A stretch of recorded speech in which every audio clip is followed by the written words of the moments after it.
dénué de sa substance, je pense ils militeront en tout cas en faveur d'un texte plus encadré.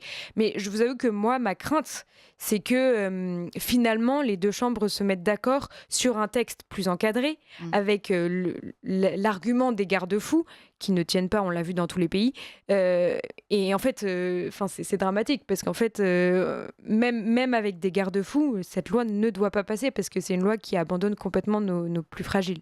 Bonne nouvelle en Europe, elle ne passe pas au Royaume-Uni, en Écosse. C'est un signe d'espérance pour nous? C'est un signe d'espérance, c'est un signe aussi, c'est un motif d'engagement. C'est ce que je disais justement sur ce fameux groupe WhatsApp. C'est ma source, C'est... hein. Je disais, mais voilà, on peut y arriver.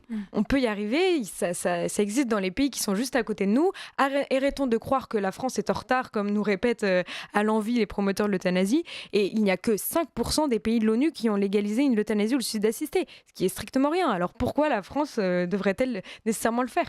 Donc on a une marge de manœuvre. Et moi, j'ai peut-être la folie de mes 24 ans, mais j'y crois.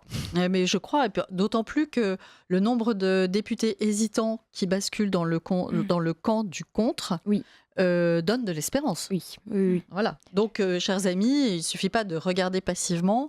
Allons à la rencontre de ceux qui ont ce vote entre leurs mains. Hein, voilà, c'est notre devoir. Et jouons de notre influence au maximum. On a tous une influence. Mm. Constance de Massiat, sur la question de l'euthanasie, précisément, les jeunes qui viennent à vous dans la Le Jeune Académie arrivent avec les contenus de leur âge, par les canaux des médias, par